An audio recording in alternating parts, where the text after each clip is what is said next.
So it's been a little bit of time since I did a video on what it's like to have life after mom. And honestly, what I've been doing is a lot of avoidance by doing a lot of projects. So I have been seeking out some conversation with someone that handles grief, and it's been working pretty well.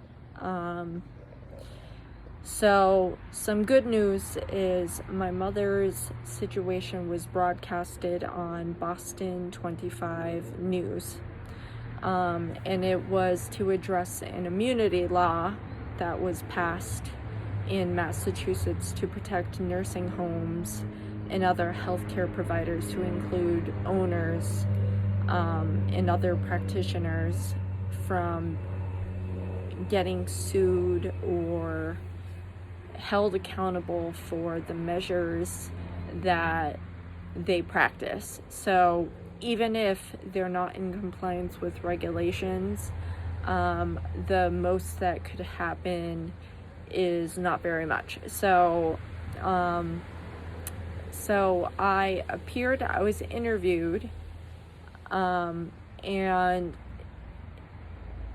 the aftermath of it was posted on Facebook.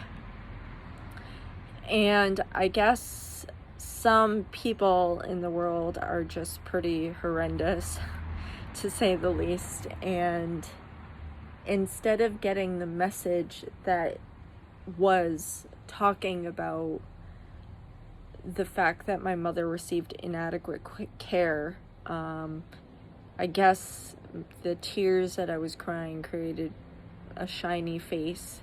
So a lot of people were commenting on my looks, and really missing the point.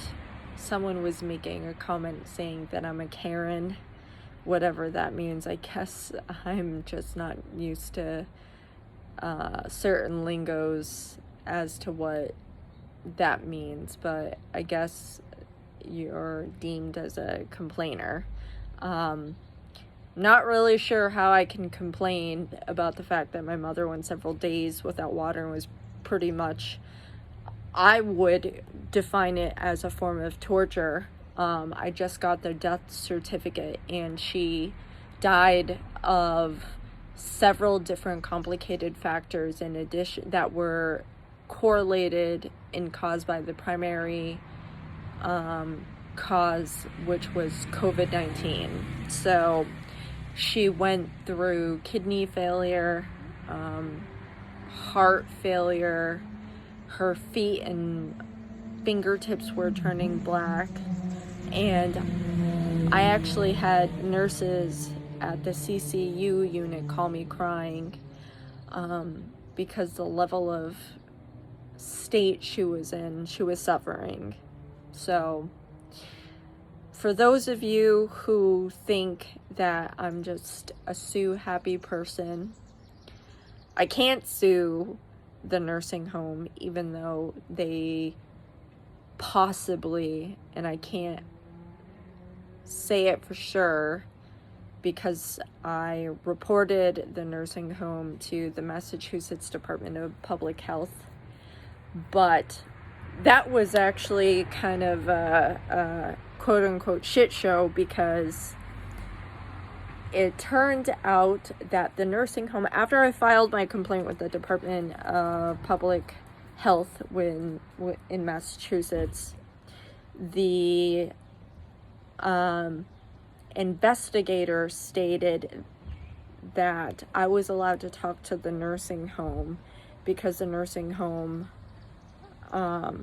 tried to reach out to me to mitigate, I don't know, maybe intervene, because I was going to the news to report the situation. So, and she allowed it. I have emails about this that she said she encouraged it.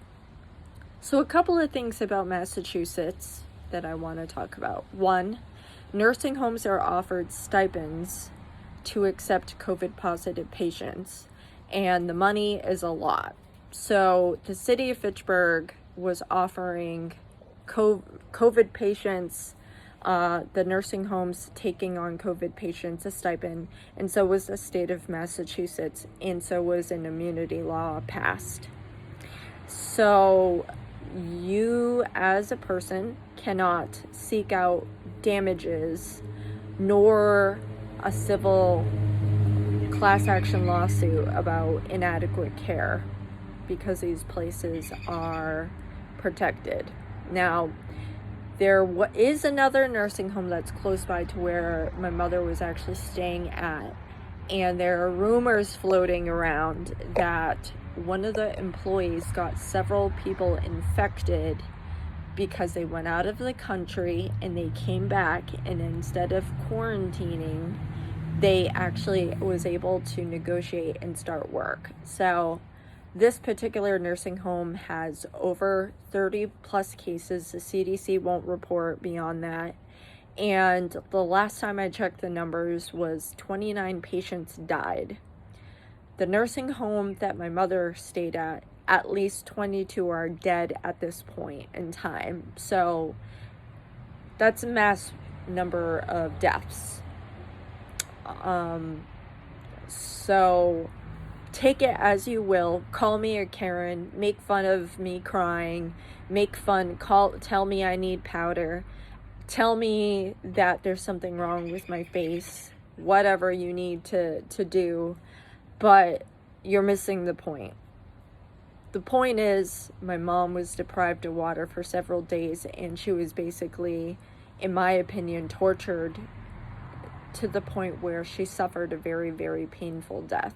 I will never forget that, and it haunts me, and it hurts to think about the pain and suffering. I hope, and I know that this is terrible to say, but I hope that her brain activity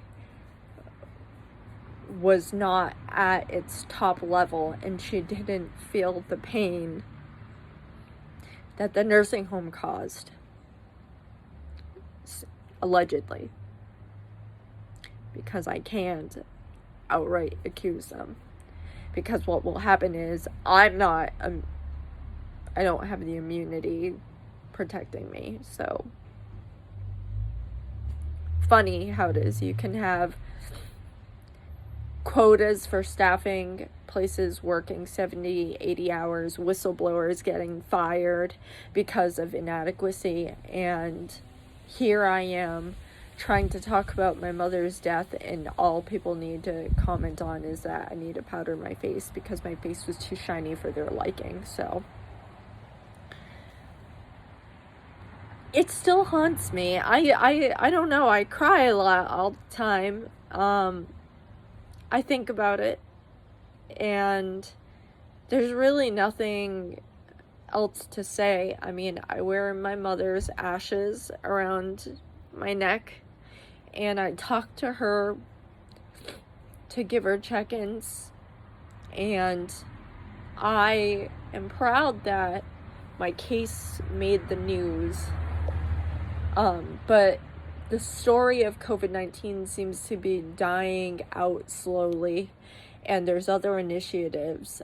I, for some reason, can't seem to understand and correlate why multiple scenarios can't be discussed simultaneously, but unfortunately, it's not the way that society works. It's almost like you can only focus on one thing at a time. So I hurt every day.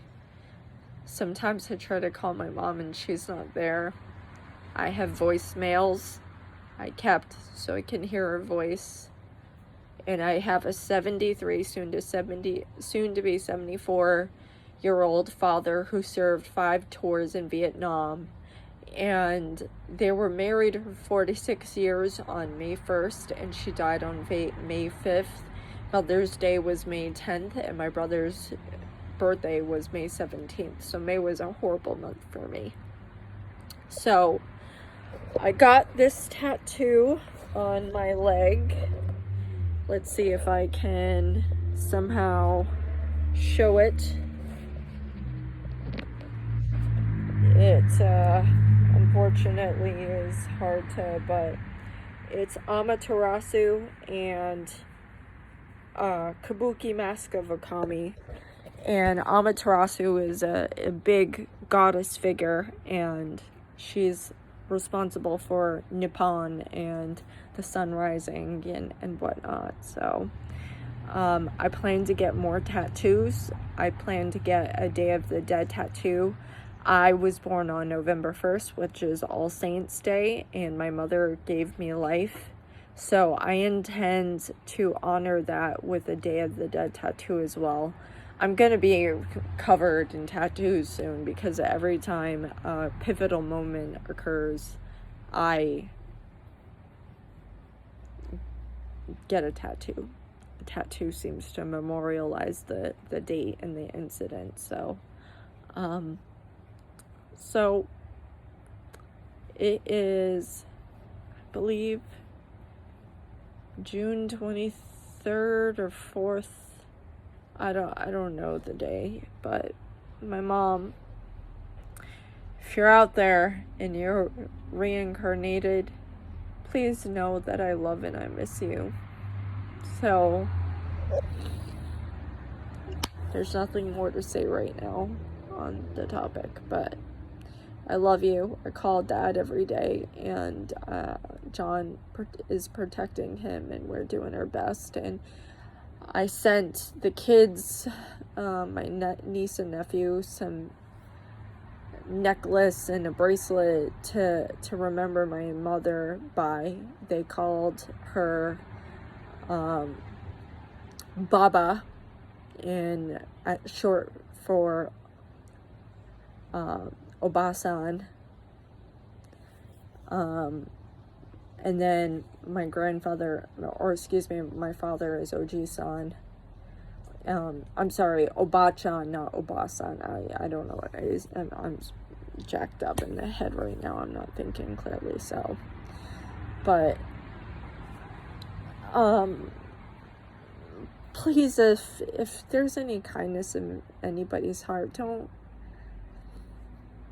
really hurt people by saying mean things. On a high note, something cosmetic I decided to do, but yesterday I got a Botox lip flip, and it looks great. I'm very proud of it. In terms of a decision that I made that was an affordable option as opposed to lip filler, but I think I will be getting lip filler in the future, so maybe I'll chronicle that, and if I can, if the place allows me, and I can give some feedback as to what it's like to have lip filler.